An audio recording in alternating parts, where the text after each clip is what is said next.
Olá, queridos alunos, tudo bem com vocês? Me chamo Carla Nonomura e eu sou a sua professora de Química. Hoje a nossa aula vai ser sobre a história e a filosofia da ciência. Então vamos começar aqui falando sobre uma citação que fala que a ciência é uma construção coletiva feita passo a passo por mentes curiosas e questionadoras. Então, como a frase fala, a ciência ela vai sendo construída por diversos cientistas, por diversos filósofos que foram construindo aí esse saber. Então, uma descoberta levava a uma próxima descoberta, que levava a uma próxima descoberta, né, de pessoas ali que dedicaram as suas vidas à ciência. Então, a gente vai ver agora uma linha do tempo falando a respeito dessa história ali da filosofia e da ciência. A gente começa ali com os filósofos, depois a gente tem o tempo da alquimia, né, dos alquimistas, depois entramos na iatroquímica e por último nessa nossa aula vamos falar sobre as teorias da evolução da vida. Então vamos começar falando ali dos filósofos. Então os filósofos tiveram um papel fundamental na história da ciência, pois foram os primeiros a buscarem explicações racionais e naturais para fenômenos ali que ocorrem no mundo. Então, como os grandes filósofos, nós temos o Tales de Mileto, o Sócrates, o Platão, o Aristóteles, que lançaram ali as bases para o pensamento científico e valorizaram ali a observação, a lógica e o uso da razão, né? Então, eles abandonaram as crendices e começaram a buscar razões, né, científicas para os fenômenos que ocorriam no nosso planeta. Depois nós tivemos a fase da alquimia, né, dos alquimistas. E aí, os alquimistas, eles tinham essa busca incessante ali pela pedra filosofal e pelo elixir da vida, né? Então, vocês já devem ter visto algum filme, alguma história, né, falando sobre esses elementos, né? Então, a pedra filosofal, gente, nada mais era a uma pedra que tudo que ela tocasse se transformaria em ouro. Olha só que sonho, gente, né? Você ter uma pedra, né, ter ali um objeto que, né, se toca em qualquer coisa é transformada em ouro. Então, muitos alquimistas, né, tentaram ali ao longo de sua vida, né, produzir a pedra filosofal ou o elixir da vida. O elixir da vida era um elixir, né, que a pessoa bebia e ela tinha o quê? A juventude eterna, teria ali a fonte da juventude. Então, né, os alquimistas desprenderam muitos anos, muitos equipamentos, né, muito dinheiro tentando buscar aí tanto a pedra filosofal quanto o elixir da vida. Embora eles não tenham conseguido, né, nenhum deles produziu esse tipo de objeto, eles trouxeram várias contribuições ali para a ciência, né, como a descoberta de novas substâncias, como o álcool, o ácido sulfúrico e o ácido nítrico, a criação ali de equipamentos, né, equipamentos de laboratório, né, como o almofariz, os frascos, né, e toda a parte de vidrarias. E também ali o aperfeiçoamento de técnicas, né, como a destilação, a sublimação, a extração e a filtração. E aí, passando essa fase ali da alquimia, a gente teve a iatroquímica, né, que é essa fase da transição entre a alquimia e a química científica. Então, depois eles chegaram à conclusão que eles não conseguiriam ali produzir nem a pedra filosofal, nem o elixir da vida, e começou a aplicar, né, os seus saberes, os seus conhecimentos ali na medicina, né, buscando ali os medicamentos, os remédios químicos ali para as doenças, né? E como um grande nome aí da iatroquímica, que deu início, né, a toda essa transição, foi o Paracelso. Ele foi um dos principais nomes aí desse período, defendendo o uso de substâncias químicas para curar as doenças. E nós vamos falar agora sobre as teorias da evolução da vida. Então, a gente tem ali o criacionismo, né, que é a hipótese da criação divina, que é a que eu creio, e temos outros tipos de teorias. Temos a abiogênese, que é a teoria relacionada à geração de vida espontânea, a gente já vai falar dela, a biogênese. Aí nós temos a panspermia cósmica, gente. Daqui é a mais absurda, a gente nem vai falar dela. Eu só vou citar aqui que a panspermia cósmica acredita que a vida ela veio do espaço ali, veio dos ETs, né? Então aí, para quem crê aí nessa questão dos alienígenas, dos ETs, né? Eles vão aí nessa vertente aí da panspermia. E aí também a gente tem a teoria da evolução química, e também nós falaremos sobre ela aqui na nossa aula. Então, vamos começar falando aqui da abiogênese e da biogênese. Então, a abiogênese, ela crê na geração espontânea. E todos os seres vivos surgem a partir de uma matéria sem vida, olha só que loucura, gente, uma matéria bruta, desde que essa matéria bruta seja dotada de uma força vital. Estranho, né? E a biogênese diz que todos os seres vivos só poderiam surgir a partir de outros seres vivos pré-existentes pela reprodução. Então, vamos ver aqui como que funcionava essa questão da biogênese, gente. Então, na biogênese, eles tinham ali uma receitinha para criar ratos. Ó, escuta essa. Primeiro você pega uma roupa suada, de preferência de homem, uma roupa bem suada, deixa ali dentro de um cesto, aí coloca o quê, gente? Coloca trigo, coloca um monte de trigo e depois, ó, e é preciso, depois de 21 dias vai nascer o quê, gente? Ratos. Então, essa é a teoria lá de Van Helmont, né, que a criação, né, havia a criação de vida a partir de seres de matéria bruta, que tivesse ali a força vital para criar. Então, essa daí é a teoria da biogênese, né? Então, eles tinham vários tipos de receitas ali para criar os seres. E aí, na teoria da biogênese, é o oposto, né? Então, o Redd, lá em 1660, ele comprovou ali que as larvas e as moscas que apareciam ali em uma carne em decomposição não surgiam ali por geração espontânea, mas sim a partir de ovos colocados naquele meio por moscas adultas. Né? Então, ele fez um experimento bem simples, né? Ele pegou ali um peixe, uma carne e deixou exposto, sem nenhuma proteção, e na outra amostra ele colocou ali uma tela, né, para evitar a entrada de moscas. Né? Então, antigamente, ali pela abiogênese, né, a receitinha ali para criar larvas era deixar ali carne ou peixe ou qualquer outro material bruto em decomposição, né? E a gente sabe que isso ocorre, né? As moscas, elas vão lá, botam seus ovos e depois de alguns dias nascem a larva.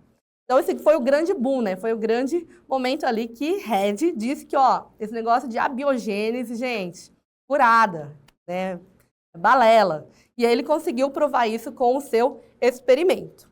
Depois de um tempo, a gente teve ali o Pasteur.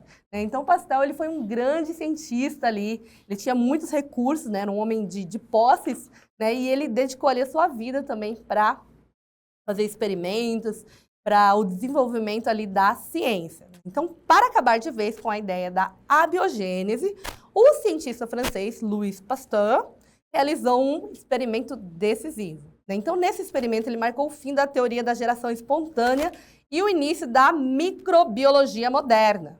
Então, esse experimento que ele fez, ele mesmo criou, gente. Então, como eu falei, né, ele era cheio das criações, né? Ele criou esse frasco com o pescoço de cisne. Né? Então, ele também tinha esses dons, ele tinha vidraceiros ali que trabalhavam para ele, né? Para a produção dessas vidrarias lá do laboratório. E ele criou esse bico de cisne, esse pescoço de cisne, perdão. E ele ferveu ali um caldo nutritivo por um longo tempo.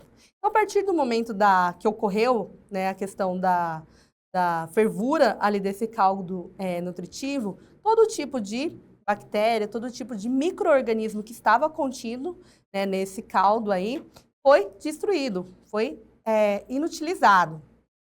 Então, ele fez esse experimento e esse formato de pescoço impedia a entrada dos micro-organismos, né, que eles não conseguiam fazer toda essa voltinha ali do pescoço de cisne. E ele permitia o quê? A entrada e a passagem de ar. Né? Então, esse caldo ele permaneceu livre de contaminação ali por meses. Né? E assim que ele foi quebrado, né? Então eles quebraram ali o pescoço do frasco e o caldo logo teve o quê? Teve uma contaminação ali por micro-organismo.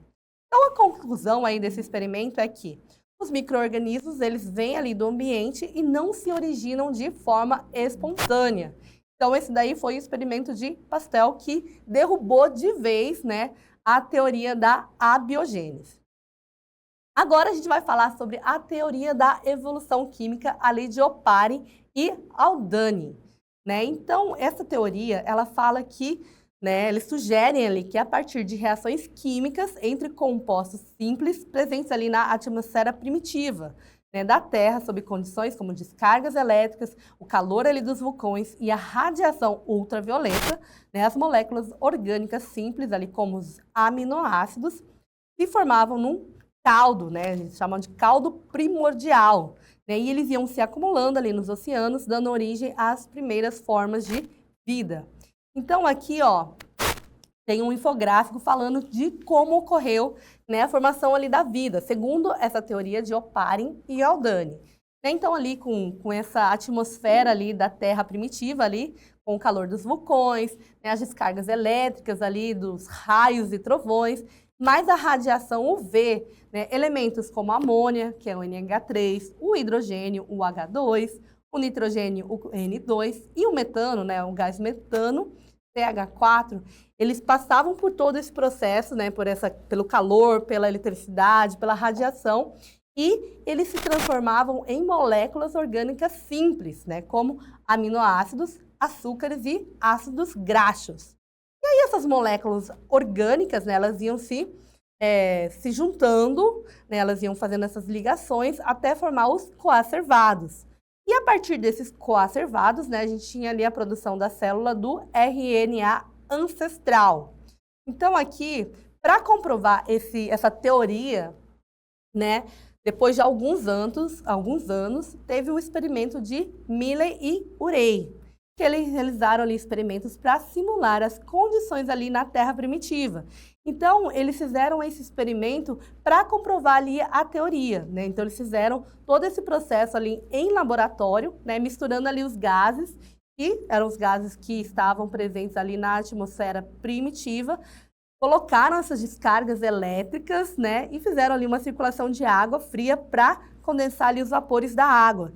E descobriram, né, através ali do aquecimento, essa água acumulada, ela começou a apresentar o quê, gente? Os aminoácidos. Então, a partir desse experimento, né, foi comprovada ali a teoria, né, do Haldane, que falava dessa produção, dessa criação ali de aminoácidos a partir desse caldo, né, que tinha ali na Terra primitiva. Então, aqui a gente tem a formação do coacervado, que seria esse aglomerado ali de proteínas que se ligam a moléculas de água, né, e com a descarga elétrica, com calor e tudo mais, formava ali o coacervado. Aqui a gente tem uma lâmina mostrando, né, a formação ali de um aminoácido, de uma proteína, de um coacervado. E a partir, então, desse coacervado, dessas moléculas orgânicas, a gente tinha a origem da célula do RNA, que, né, passa ali por metabolismo e reprodução, formando ali a célula de RNA, que é a ancestral de todos os organismos vivos, né, formando ali os seres eucariontes. Então, é isso que fala essa teoria. Então, aqui na nossa aula, né, nós falamos sobre a história da ciência e também falamos sobre as teorias aí da origem da vida.